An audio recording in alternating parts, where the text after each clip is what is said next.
In a struggling village bordered by dark woods, there lived a poor widow named Eleanor.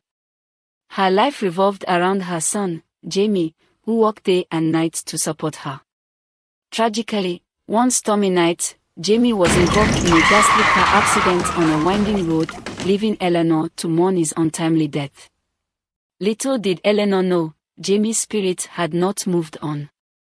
Instead, he found himself in a bustling city far from home, where he encountered a woman named Mia. Drawn to her warmth and kindness, he married her and started a family. Yet even with a new life, Jamie's heart ached for his mother. Though he was dead, he managed to send money back home, mysteriously appearing in the old leather bag she kept by her bedside. Every month, Eleanor would discover an unexpected sum, enough to keep food on her table and a warm fire in her heart. But the money was always accompanied by a hollow feeling, a deep yearning she couldn't quite understand. With each passing year, Mia grew increasingly frustrated with Jamie's reluctance to visit his mother, believing it was a sign of attachment to an unbearable past. "You must go see her," she insisted. "Your mother needs to meet your children, and it's cruel to keep her in the dark." Reluctantly, after years of debate, Jamie agreed to arrange a visit. Heart pounding, he felt the weight of his secrets pressing down on him. That evening, under the glow of the silver moon, he took his family to the village he'd left behind, knowing it was a grim facade masking the horror of his existence. As they approached the familiar, dilapidated cottage, Jamie hesitated, a chill racing down his spine. Eleanor was inside, her frail form illuminated by the flickering light of a single candle. The moment she saw him, her eyes gleamed with a profound mix of joy and sorrow. "Jamie," she exclaimed, rushing to him. But as she reached out, her hands passed through him as if he were made of mist. "No, it's not possible."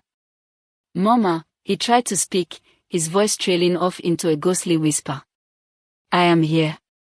Mia stepped forward, sensing something was amiss. "What's happening?" "Jamie, why aren't you holding her?" Eleanor's expression twisted into one of confusion and dawning horror. "You're dead, aren't you?" she gasped, stepping back in shock. "You've been dead all these years." "Yes, Mama," he admitted, tears welling in his spectral eyes.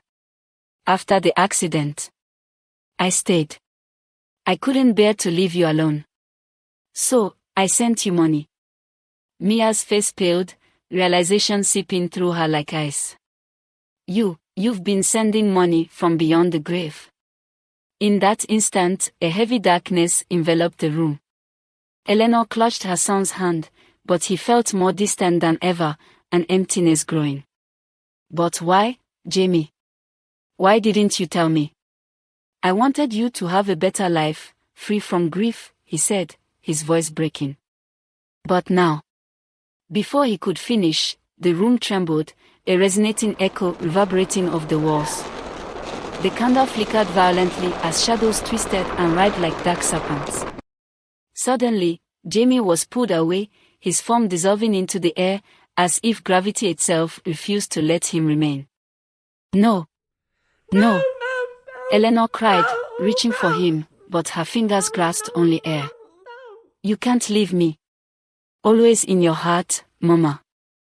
Jamie's voice faded as the darkness encroached, swallowing him whole. Mia, trembling and terrified, wanted to scream, to run, but was rooted to the spot.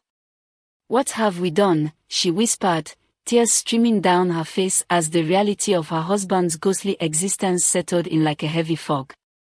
Eleanor collapsed to the floor, the weight of her heartache suffocating her. Every month, she had thought she was receiving gifts from a loving son, but the tragic truth was that he was forever trapped between realms, bound by love, yet unable to find peace. The village, once bustling with life, was now consumed by the despair that lingered in the air.